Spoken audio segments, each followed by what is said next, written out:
Thanksgiving. If you've been with us earlier today, we're going to go ahead and do our green bean casserole. If you haven't been with us, welcome, and I hope you're having a blessed Thanksgiving.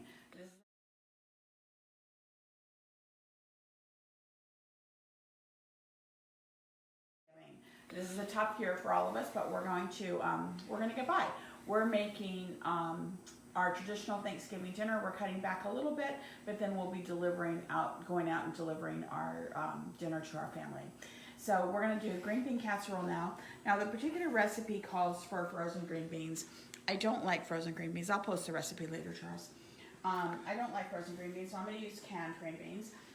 So you would cook them and drain them, and so the beans will be dry. So we're going to go ahead and drain these to start with.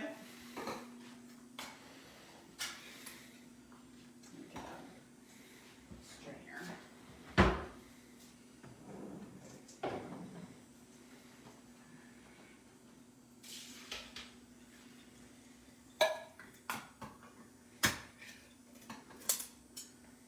So if you like frozen or fresh, you can certainly do that. I like Blue Lake green beans, and so for some reason I don't even like the French cut Blue Lake green beans. I like the traditional Blue Lake green beans. So we're getting our beans drained. So they would already be cooked. It doesn't matter that these are cold, because they're going to be cooked in the oven as well. The reason you would cook the others is because they're frozen. You want to get them up to temperature. Okay, so we're going to go ahead and put in I think it's a tablespoon of butter. It's a tablespoon and a half of butter. Let me get a knife here. And we all have partial cubes of butter. And just remember that the measuring, you can measure from either end. Even though it says 1 tablespoon this way, you could measure from this way. It doesn't really matter. So we're going to go ahead, and mine, of course, is on the bottom, so I'm just going to judge it from the top here. I'm going to put a tablespoon and a half of butter in here. We're going to go ahead and get that melted. Okay, and we're going to be adding to that 3 tablespoons of flour. Now, many of you have made white sauce before, and this is what we're going to be doing basically to start with. Now, instead of using regular flour, I'm going to be using tapioca. As many of you know, I'm supposed to be eating gluten and grain-free. So I don't always do what I'm supposed to be doing. I cheat where I want. So we're going to go ahead and make a white sauce to start with. So as my butter melts, I'm going to go ahead and get my milk ready as well.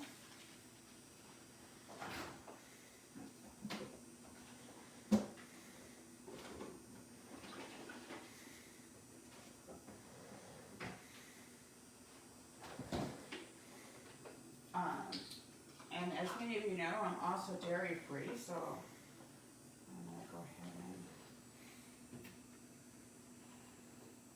most of my measuring cups are in the dishwasher right now, so I'm going to use 2 separate ones. Okay, so as your butter is melted, we're going to add flour, and as many of you know, when you're making a white sauce, you're going to add your flours a little bit slowly. So we're going to add 3 tablespoons.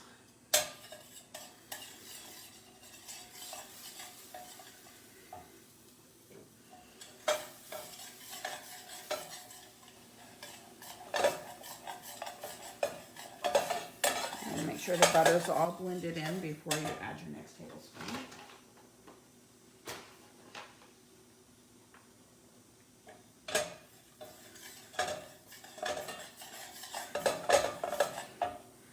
And you don't want it too hot because you don't want to burn your butter. Got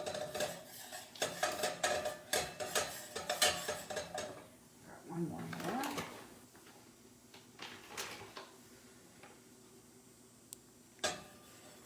Oh, can you hand me a holder behind me?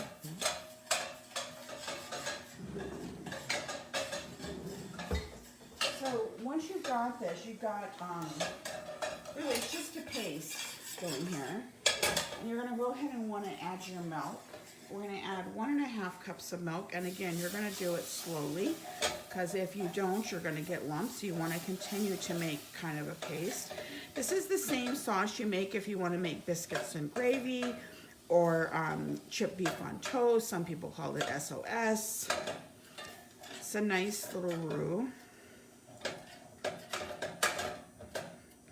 The tapioca flour acts a little different than regular flour would. It doesn't blend quite as nicely.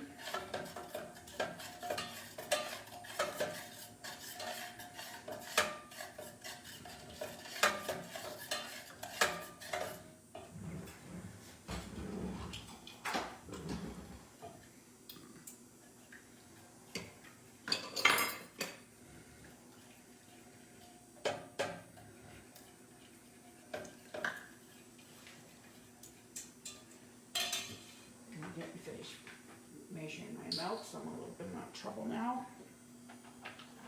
And I forgot to shake this. When you're using almond or coconut milk, or soy milk, you always want to make sure and shake it first.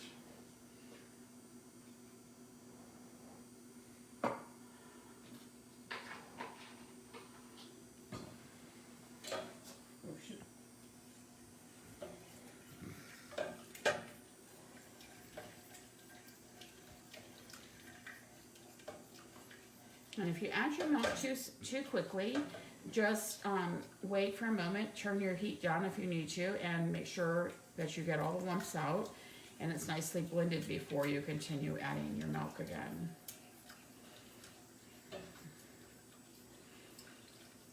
This is kind of a slow process, and sometimes it's easy to get impatient. And like I said, your flour will regular flour will blend easier than the tapioca flour does. I should have probably used the coconut flour today. I'm still learning which flours work best for which thing.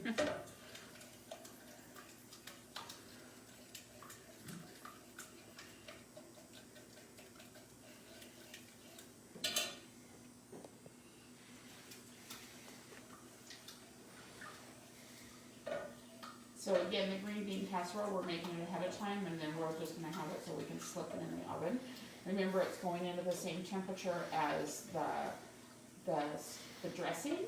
So we're going to put the dressing in first with the cover on, and we'll take it off, and then we'll put the green bean casserole in and adjust the times accordingly, but we'll be able to do them at the same time. Okay, once this is pretty smooth, then you can go ahead and cheat and kind of add the rest of your butter, your water, or pardon me, your milk all at once.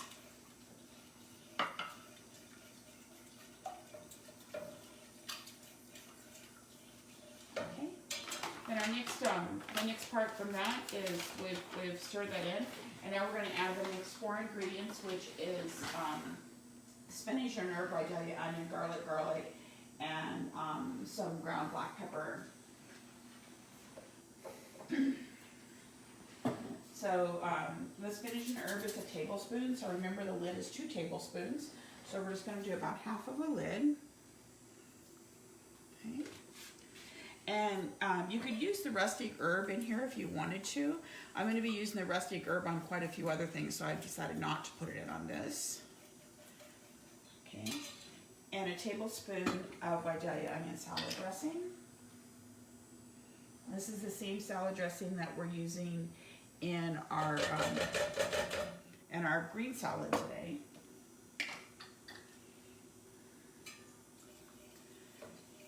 And a teaspoon of garlic. And 1 tablespoon is 4 teaspoons. So you'll just barely want to cover the bottom of this, unless you're particularly fond of garlic like we are, then you can put in a bit more, it's okay.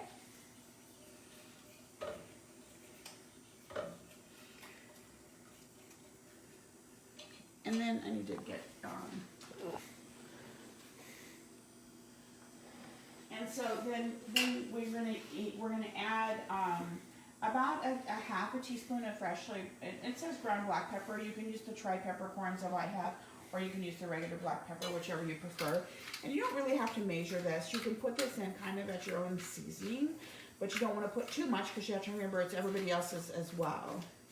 And I like the chai peppercorns because the red and the whites are, I guess they're actually called green peppercorns. They're more mild than a black pepper. So I tend to like more pepper than other people. So I like to use the tricolor so I don't over pepper for the other people. This looks so good. It's like, just put some pasta in here. Okay.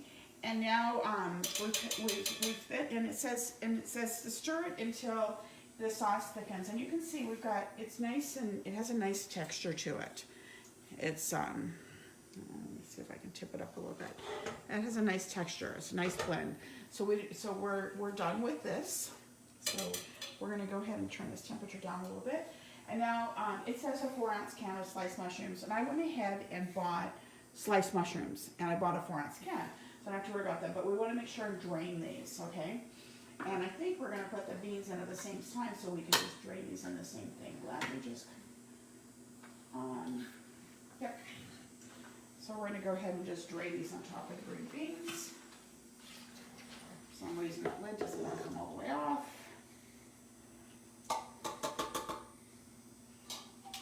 Okay.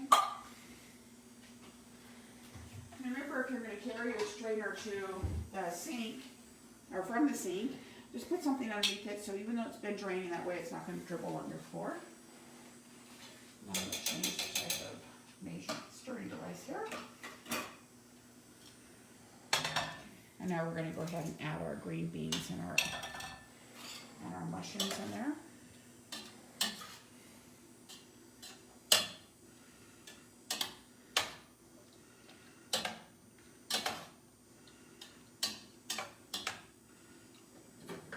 Okay, now normally you would put this in a casserole dish, but I know that when I start putting things in my oven, the round casserole dish isn't going to be the right shape for me. So I'm going to use a loaf pan. And I'm going to go ahead and coat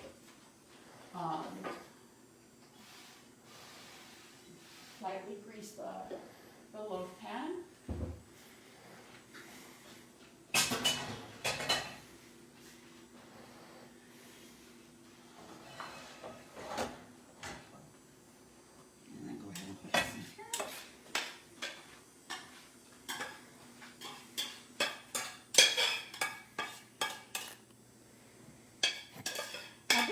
The recipe does not call for the onions on top. You can certainly put some onions on top or some of the crispy jalapenos if you like. What this particular recipe calls for is Parmesan cheese. So I'm going to go ahead and get some Parmesan cheese out.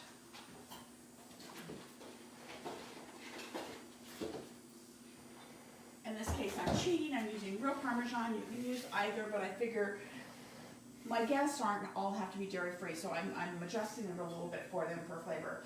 And so it doesn't really talk about how much Parmesan cheese to put on. So it just says to go ahead and sprinkle it with Parmesan cheese. So we're just going to go ahead and sprinkle it. I'm going to put a little bit heavier than most people because, again, I like cheese.